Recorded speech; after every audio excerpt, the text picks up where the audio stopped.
All right, Black Tech Matters, episode 7. I have my boy here, Micha Lewis. Did Mike, I say your name correctly? Micah, Micah. Micah. Shoot, Yeah, sorry about that. Micah Lewis. He has a startup that assists people, families, professionals with their baggage issues. And I've been through this before when I've traveled to another city and either my bags weren't there or I had to check into my hotel later and I didn't want to have to go back to the airport to pick up my bags, or I might have missed the flight, which I don't usually do, but I either missed the flight and my bags came later. And this is a concierge bag startup that's doing pretty well. And I want him to introduce himself, tell me where he's from, his background, and tell me about his startup. great. And thank you for having me on as well. So again, my name is Micah Lewis, the CEO and founder of My Bag Check. We started about 3 years ago, and where I'm originally from, and it kind of ties into my story and how I came about this. I'm originally from Florida.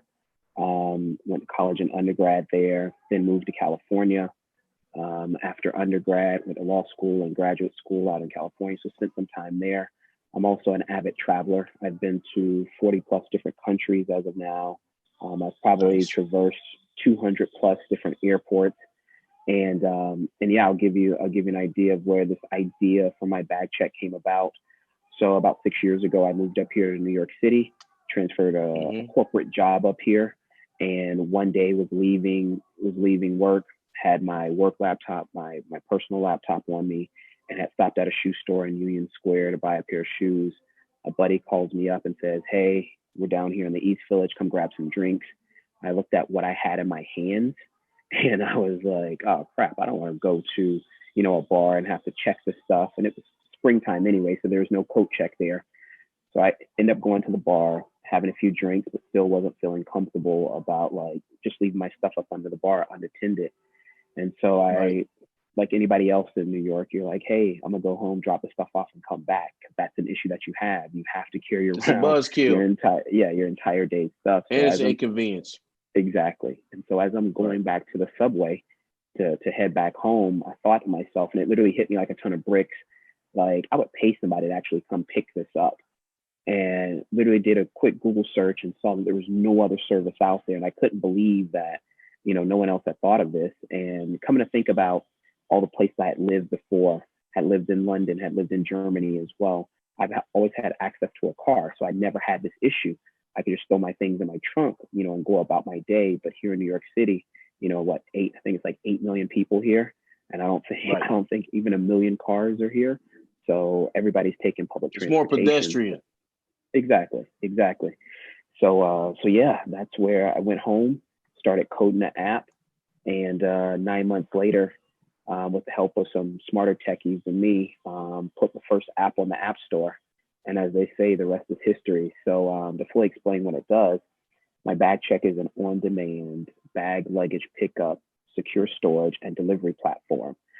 Basically, wherever you are in right now in the New York area, you could be on a street corner.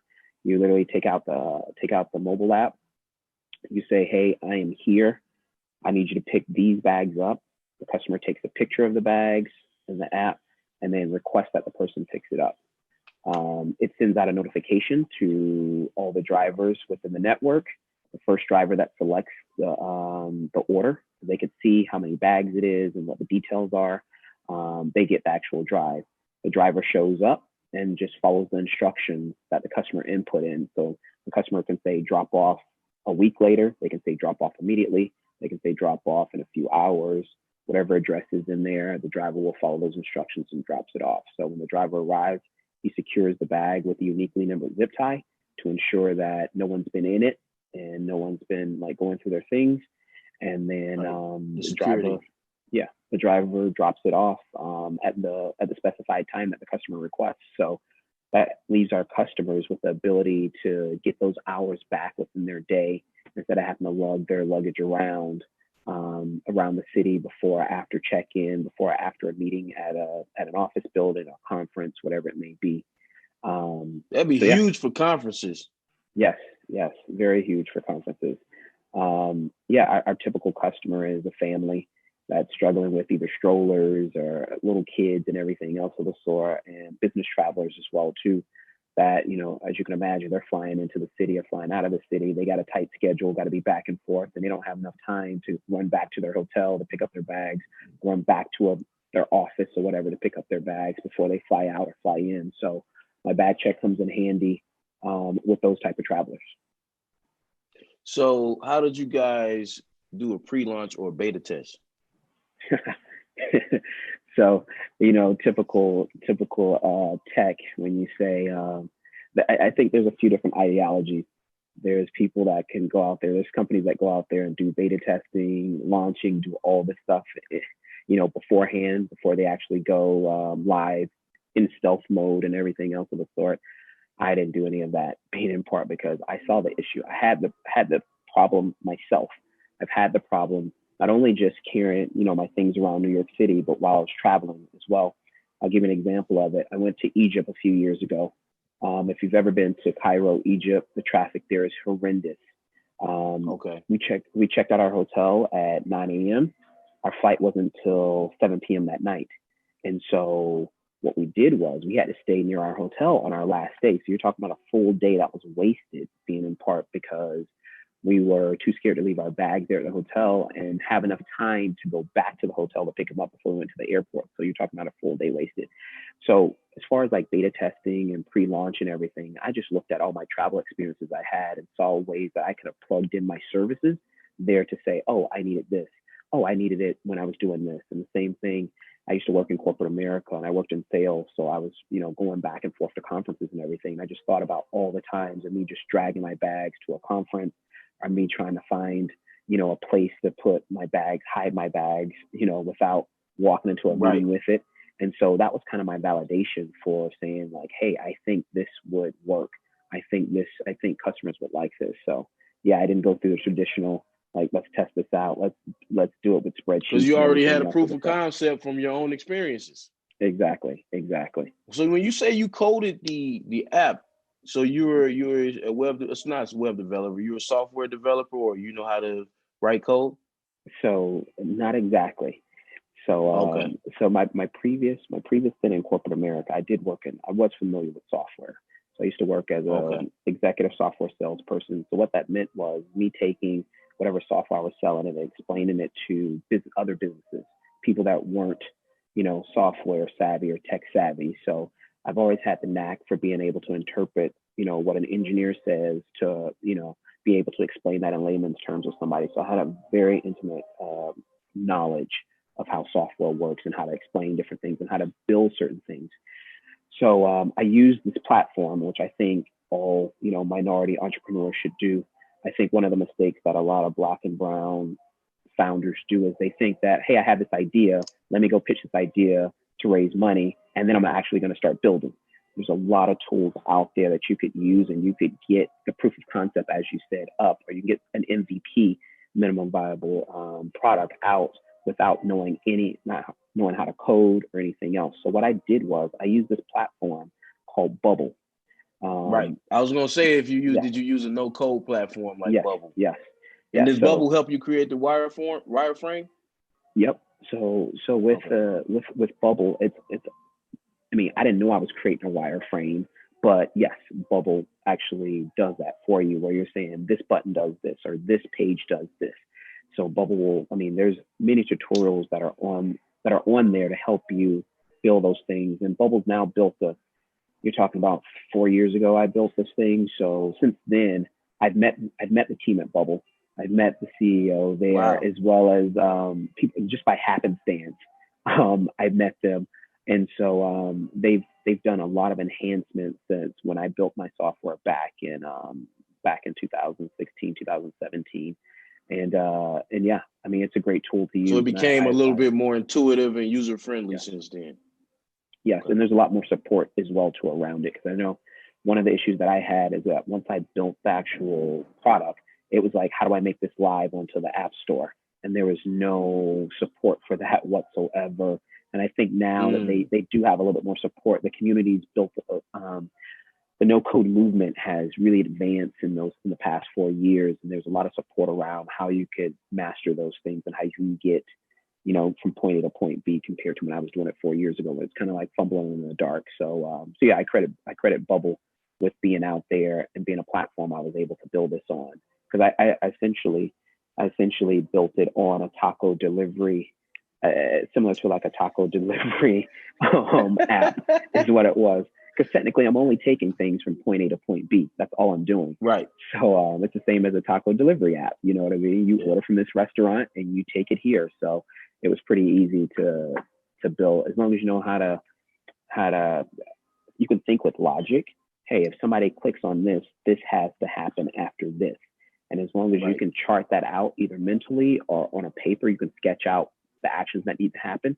Anyone can build an application on Bubble. So once you use Bubble, did you then send that to some other more experienced developers to finish it out, or you just use Bubble and you launched it yourself? That is correct. So at first I tried to put it on the App Store myself, but there's a lot more work that needed to be done to it. When I mean a lot more work, there was a few more steps than simply just submitting it to the App Store. It had to be wrapped and all this other stuff. And that's the reason why I say that the Bubble community has grown since then.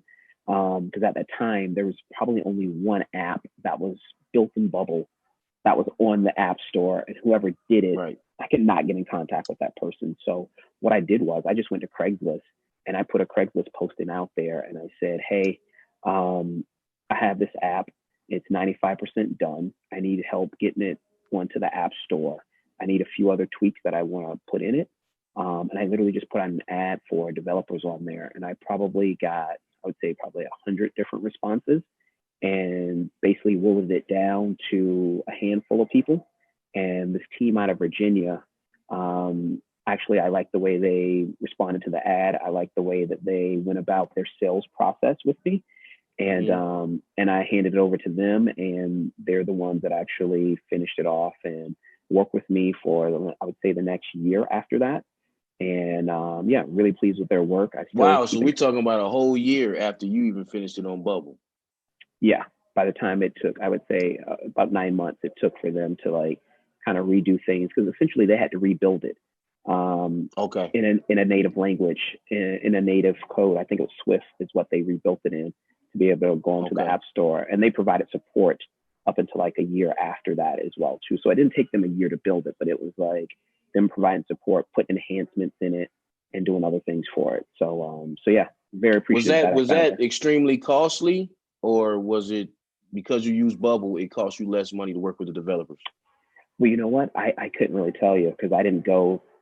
I would say it saved time. It definitely saved time having a framework, knowing the basic functions rather than going, just clean slate saying, hey, I have this idea, translate this idea from my head to an actual working app. So I had something physical, and I had built it enough where they knew the functionality and what I was trying to do. And so, and again, having that experience to be able to say, hey, here's what I need you to do, and talk in that tech speak to them to be able to say, there was less of that communication gap compared to someone who just has a complete idea in their head and they're trying to articulate that to a developer that doesn't think the same way. So Bubble helped you save time, and it probably helped you save money. Oh, most definitely. So once you handed it over to the development team for them to complete the build out over 9 months, was that over 20K or under 20K? It was under 20K. Under 20K. Okay. That's good for people to know. A lot of people think, an app is going to cost them 50K, maybe even more, depending on the functionality of it. There should be no, I will say this, there should be no one out there spending, especially a startup, there should be no one spending over $25,000 for an app. And that's only, even if you're building it from scratch, from your your idea to somebody building it, there should be no reason why you spend over that amount. So when I hear people saying, oh, I spent 100K for this, or I spent 150K for this, like, you definitely got overcharged. It should not take that amount.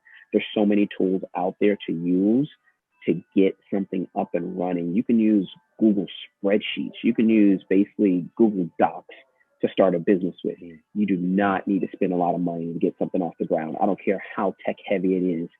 And unless you're doing something with AI and you got to buy equipment and everything else of the sort, you should not be spending over $25,000.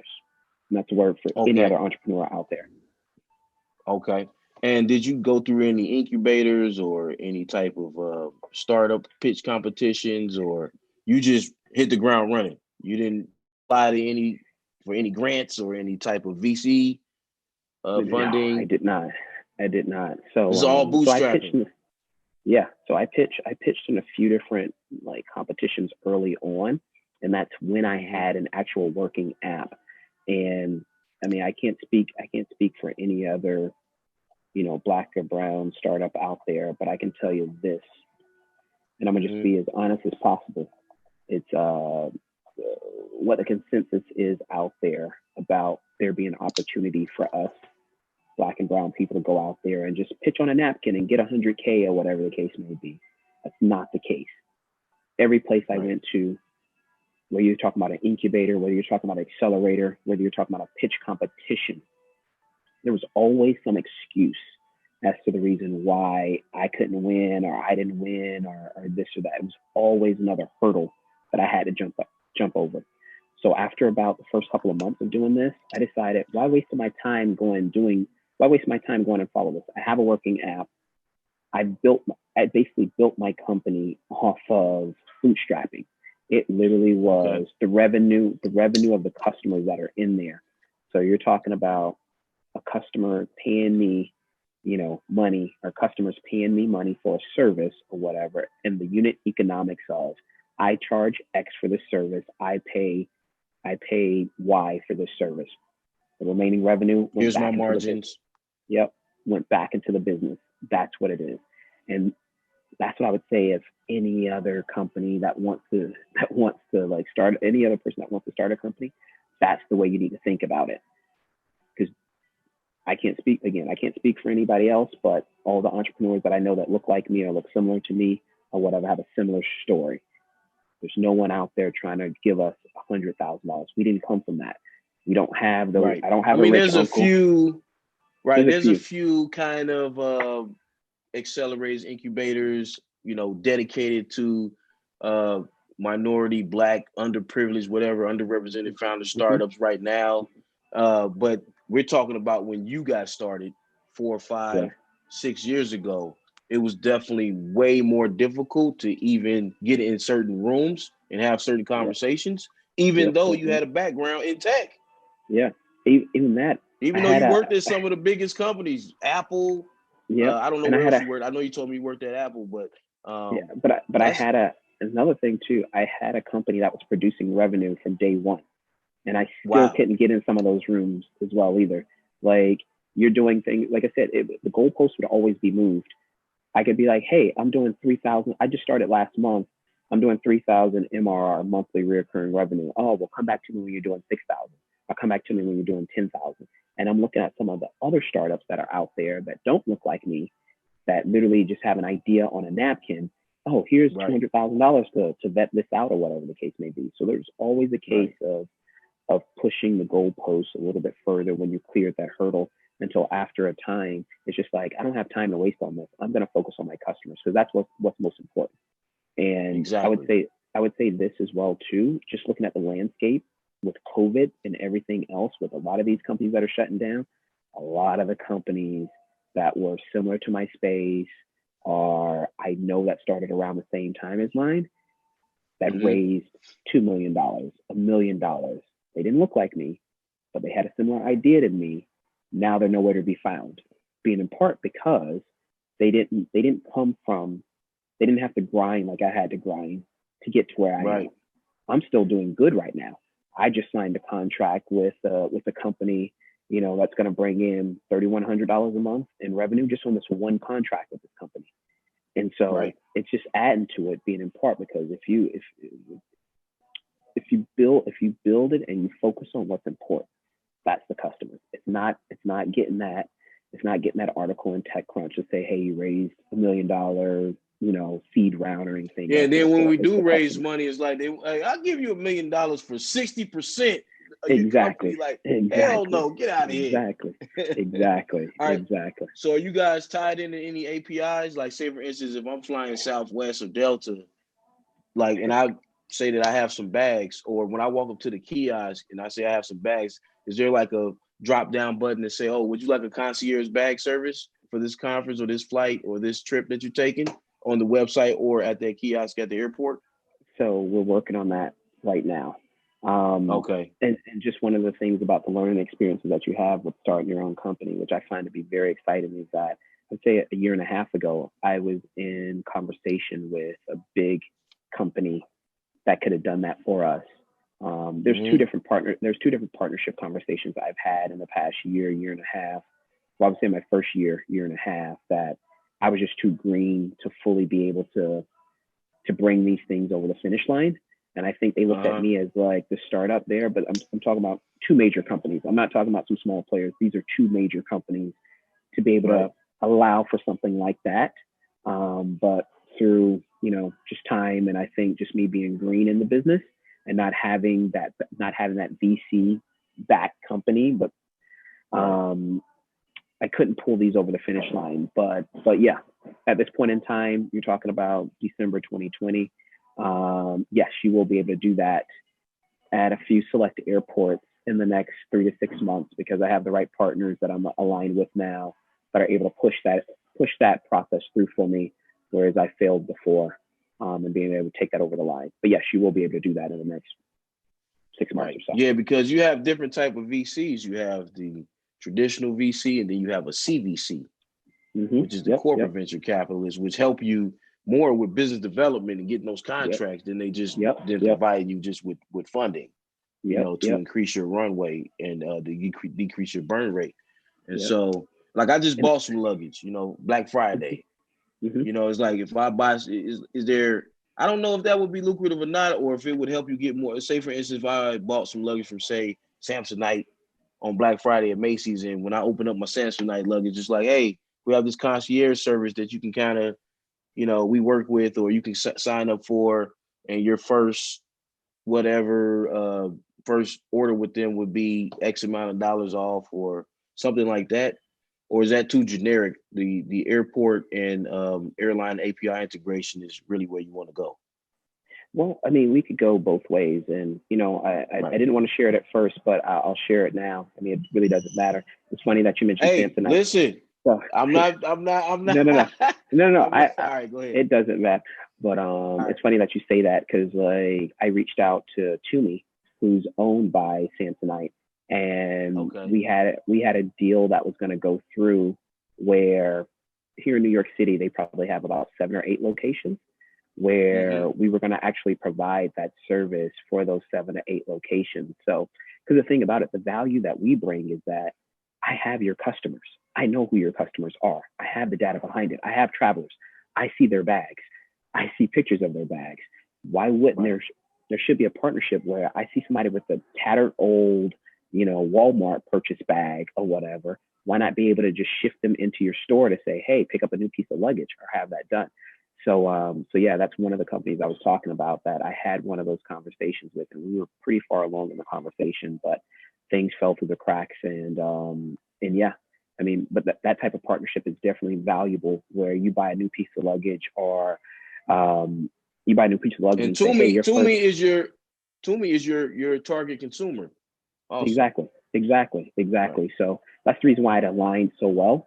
And going back to what you're saying about the corporate VCs, I think a lot of people overlook that. A lot of startups overlook that, and they're looking for cash.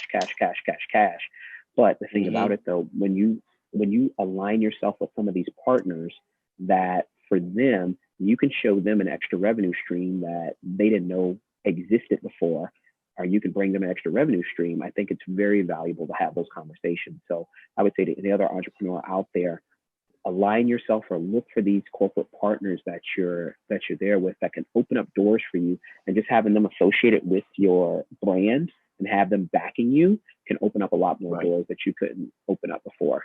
But yes, that is maybe Briggs and Riley. They're a new up and coming company with, that's competitor to me. Yeah, I mean, there's countless amounts of them, and there's countless emails that I've sent out and sold to various different luggage companies about the same idea. Is that like, hey, people, I see bags all the time. I could literally shift my customer base into your store or online if you just do this partnership with me. You know, we can help one another out. And it depends upon how forward thinking your contact is at a lot of these companies as well too. So that's something else. You got to find that champion within the organization that understands and sees the bigger picture and how those partnerships can work out. Do you think we kind of get a little shunned or shut out of certain opportunities that we have a certain amount of ownership of, and they will end up being really lucrative? Do you think there's really like this underlying sentiment with other cultures or some companies or people at those companies where they're like, man, this black guy's coming in here with something dope, it's lucrative, and it's not going to break his back for him to be successful in this? I mean, I'm just, for some reason, personally, or, you know, from a business philosophy standpoint, it's counterintuitive for me to, you know, move forward with him without a whole bunch of extra rigmarole. Well, I think if I understand your question correctly, I think it's a two-part thing. I think one is that we don't know what we don't know. And what I mean by that is that I came from corporate America, so I understand. And one of the companies I worked for, 5,000 person company, the last corporate company I worked for, 5,000 person company, I was one of a few black people there at the company. So I've had, you know, based upon my experience, I've seen the other side of the table where I know there aren't a lot of people like me. Again, finding that champion in the company. There's not a lot of people like me to basically go to bat for you, to get up to the executive that can make the decision, that can sign off on whatever the pilot project is. And I think it comes to the second thing is that I think we as minorities have also, as black people, we're kind of hesitant, you know, because we were talking about, you know, before the interview, we're talking about like the New York savagery and everything. Everyone's trying to, we have this feeling that everybody's going to try to get over on you, you know, which sometimes that is the case. They are trying to get over on you. You have to protect your idea, your intellectual property, you know, your trademark, and all of that good stuff. But once you have that in place, it's just like, you know, I tweeted Elon Musk one time and told him he was a passive aggressive billionaire, because he said something like, oh, I might get in trouble, but I think there needs to be more inclusion and diversity in the marijuana space or whatever. I'm like, dude, listen, you are one of the most innovative CEOs and engineers and entrepreneurs in the last 50 years. I mean, you got electric cars, and now you're putting people on the moon. You have rockets, and you also have a data software company. How are you going to say that you feel like you might possibly, I mean, you tweet about your company being taken private instead of it being public and get in trouble with the SEC. And you telling me that you think you're going to get in trouble just because you said there needs to be more diversity and inclusion in the marijuana cannabis space. And I'm like, there needs to be more diversity and inclusion at Tesla. Exactly. You know, and so to me, it's like I said, it's kind of counterintuitive for some of, you know, the culture surrounding big macroeconomic based business that's data and software based to give you an easy yes, right? It's like you have to have the best MVP, the best proof of concept, because I think as a culture, we really need to shift. We need to shift our level of aggression and our level of how we promote ourselves too, because I mean, if you look at the board or the top 30 people at most of the Fortune 500 companies, it's not us. But then when you look at some of the stuff that's not lucrative, some of the stuff that's like actually troubling in life, then we have a lot of representation. And I just think that needs to be a shift in what America does and what we do to counteract whatever they do and don't do.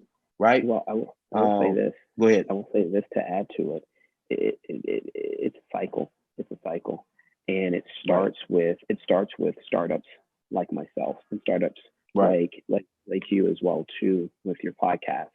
And what I mean by that is, and if you follow me on this, if you think about the reason why Elon Musk is in the position he's in, is being in part because he was with PayPal. He was a part of PayPal, the PayPal mafia. or whatever. All those guys who made a lot of money when eBay bought PayPal. What they did was they took that money, started investing in their friends, people that look like them, and started investing in other companies or whatever. So they basically looked out for one another. And now that's the reason why PayPal Mafia owns just about every other startup or invest in every other startup. And so what we as Black people have to do is understand, because the formula is simple. You get a startup, it exits, or you sell, or it goes public or whatever, you get a wash with a lot of money. Now, what do you do with that a lot of money? You don't go out and go buy new cars. You go out and find other people that look like you, and you start your own venture firm, and you do the same thing, and they do the same thing. And it's the reasons why I named my first company, which I subscribe to, the W.E.B. Du Bois, the Talented 10th, being in part because you have to do that. You know, that's a controversial concept. Hey, you know, that Talented 10th has been a lot of arguments about that. It has.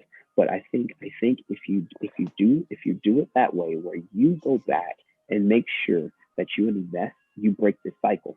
What we're not saying, because nobody's going to change. Elon Musk is not going to go out and say, you know what, let me give half of my fortune to less fortunate people or whatever. No, he's a capitalist. He's going to be there to make money.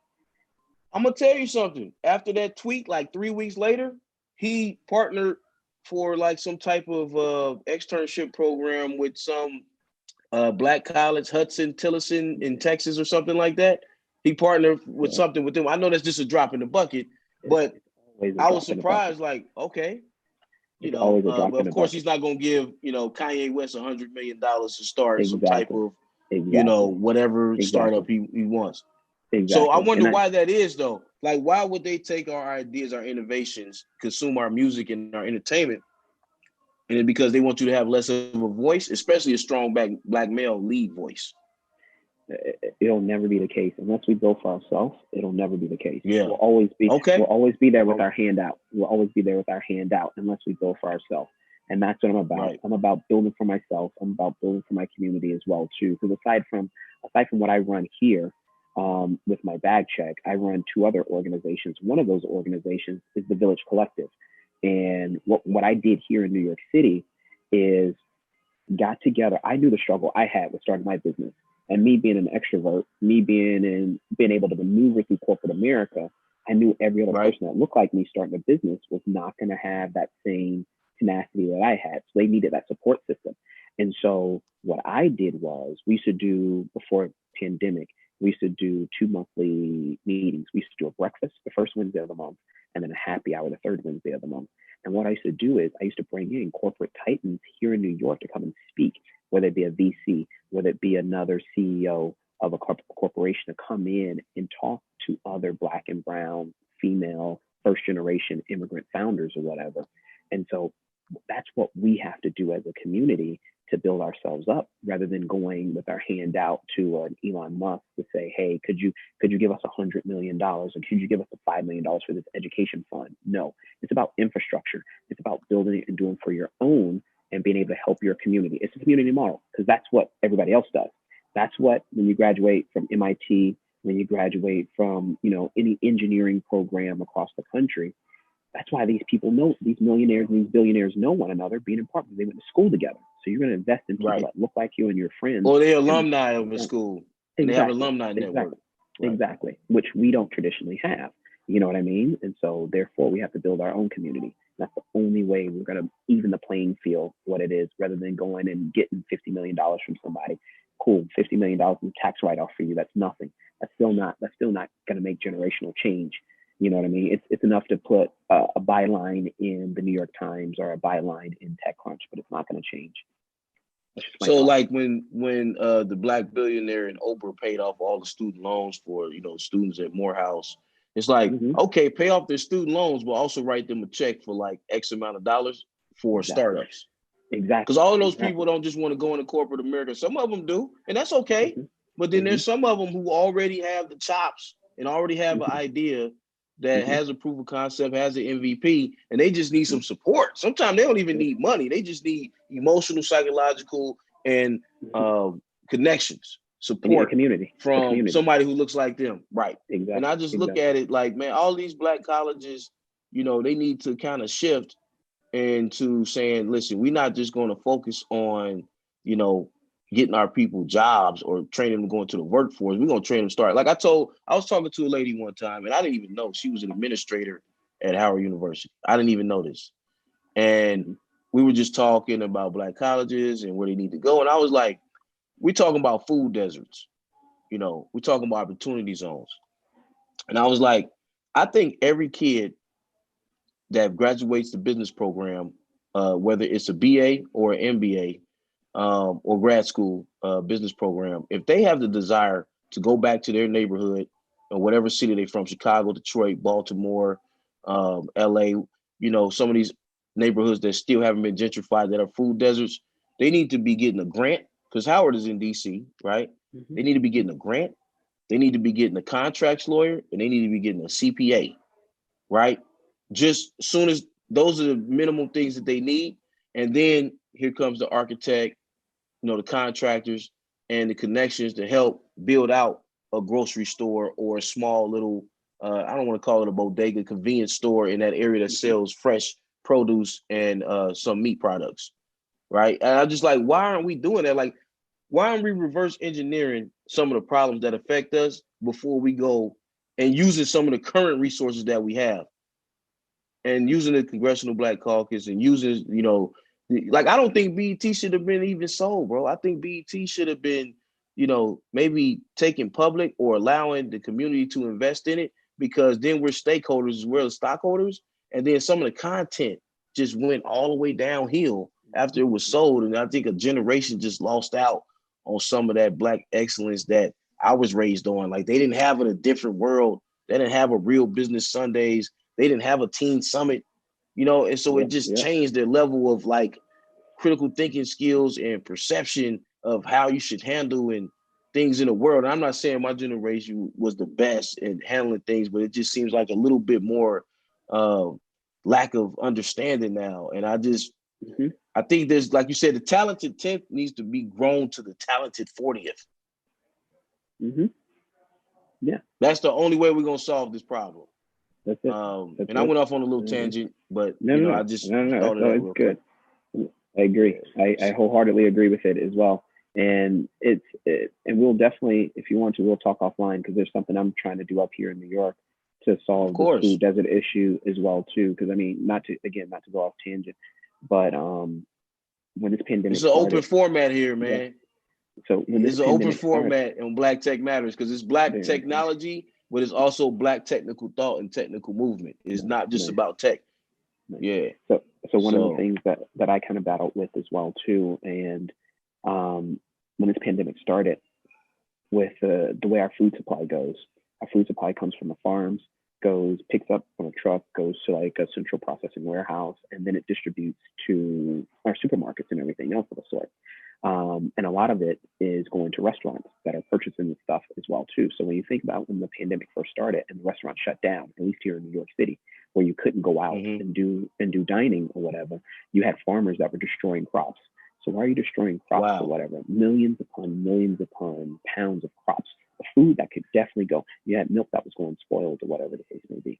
So why didn't that redistribution happen to the communities that need it? You would rather destroy it than to actually give it away or add cents on the dollar to it, being in part because we didn't have the infrastructure set up to actually reroute these things, because we've done business as usual.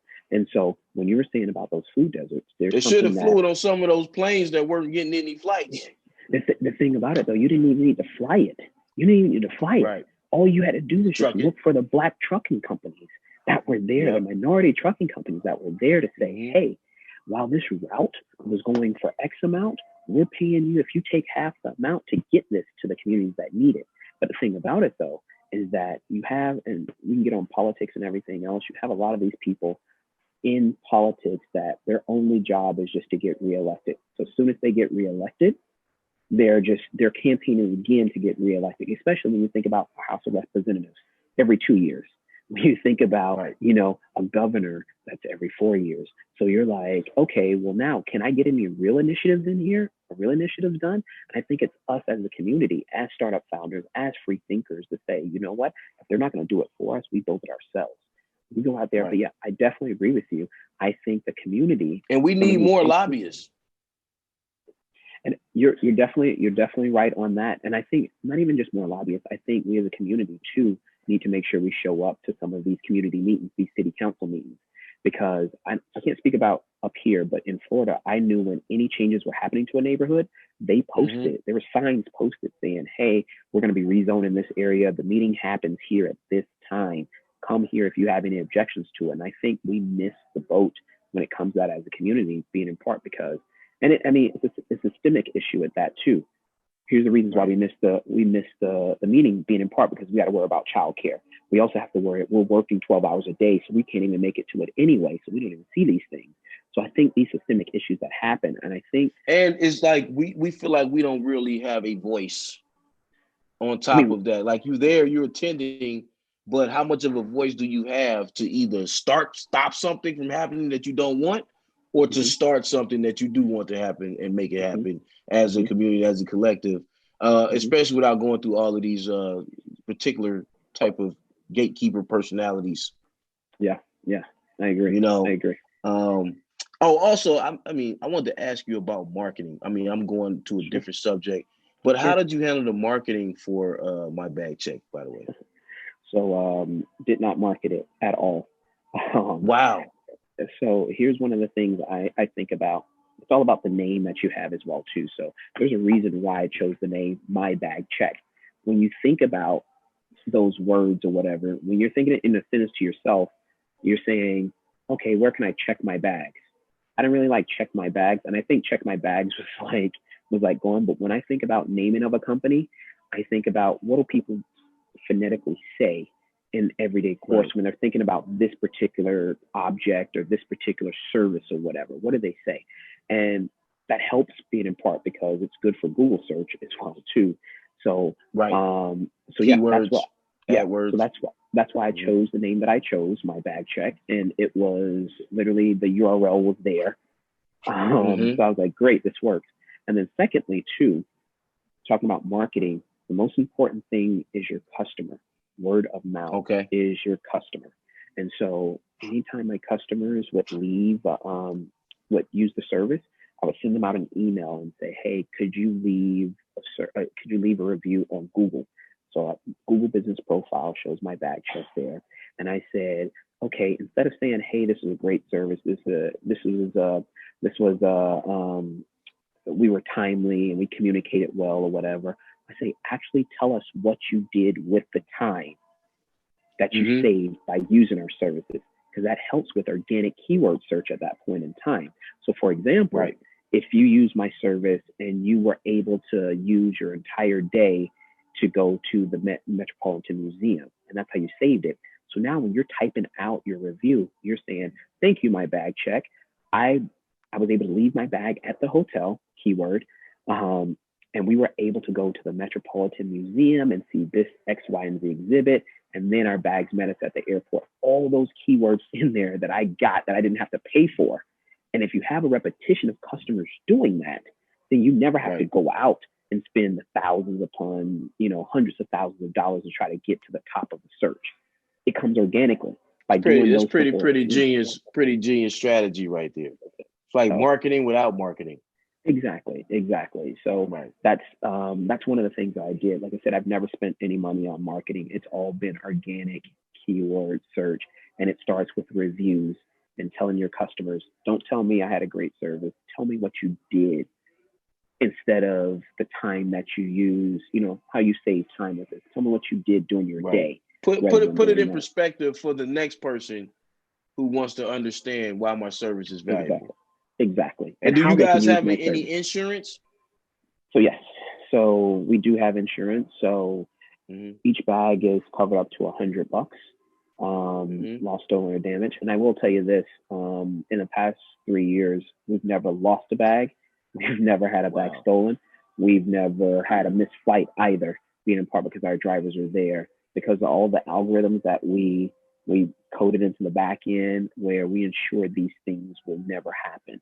And so, no other bag courier system in the world can tell you that. things that we've built into the back end to insure against these things. But yeah, we automatically cover each bag up to $100, and the customer can purchase additional insurance up to $500. Wow. Wow. Well, listen, man, this was a great conversation. I appreciate you coming on. I think we do need to follow up offline and schedule another interview for maybe like another 6 months, because I do want to talk about some of those algorithms, because I think a lot of people don't know how those work and how to implement those. But I just think right now we covered pretty much everything that I had some questions about initially, and I appreciate you taking the time to speak with me. I know we've been trying to schedule this for like a month, but we kept kind of missing each other. Yeah. But you're a sharp guy, man, and you went out and made it happen on your own for the most part. Just using Bubble, not having to do any marketing, having your proof of concept and the MVP already set up, reaching out to Fortune 500 companies, trying to build into these APIs. I mean, your definition of bootstrapping. Yeah. And I just think that's dope. But you already had some experience in the industry, so you kind of knew certain things, you know how to navigate it. But I'm not taking anything away from you, but it just was, I was just like, man, this is how you really get out and just get to it, and don't pontificate when it comes to just making things happen and reaching out to customers and just setting the business up and just getting things going. Yeah, I mean, it's a fight every day, and it's basically like just trying to be better than you were the day before. And well, I came from corporate America or whatever. Like, nothing's ever been given to me. Everything I did, I had to be better than the next person. And so, I mean, the same way with your own company, you have to think about that when you're starting a company. I got to be better than the next person, and it's about same as going to the gym. You're trying to bench press 250. You can't just get to the gym and throw them plates on there, and 45 pound plates on there. You got to start off small and keep working. And that's literally what I've done, and just learning along the way. I've had a lot of setbacks, but hey, I'm still here kicking. So I could have used my bag check at a few conferences, man. South by Southwest, Afro Tech, Black Tech Week. I mean, there was a few times where I could have utilized your service, but specifically for people traveling with families, depending on what time you're flying and what time you have to check in. So, like I said, I want to follow up with you again in 6 months, and let's talk again offline about a few other initiatives. And I appreciate you coming on. No, likewise. Thank you for having me. All right, man. My bag check, everybody, when you're traveling, check out my bag check in the App Store for Apple. And is it on Google Play as well? Yep, it's on Google Play as well. And in Google Play. And you probably have a pretty great mobile website as well. Yep. Okay. All right. So Micha Lewis. I don't know why I want to say Micha, man. Micha Lewis. My bag check. Smart guy, created something that wasn't already in the marketplace that he needed himself. And he needed himself, and I know I needed before. And I'm going to utilize the service in the future. Once we are able to travel again, like really go to conferences. And like I said, man, just a really great story of somebody who was in the corporate arena, who decided to become an entrepreneur and just use their innate, scrappiness and skill sets to make it happen, man. Just no code software, finding a development team, vetting them properly. And now you have a full-fledged company that's getting ready to partner with hopefully a Fortune 500 company within the near future. Yep. Dope situation, man. Thank you for coming on. And I'll send you a text or email later on to see if we can schedule a call. All righty. Sounds good. All right. Appreciate it. Thank you. Blacktechmatters out.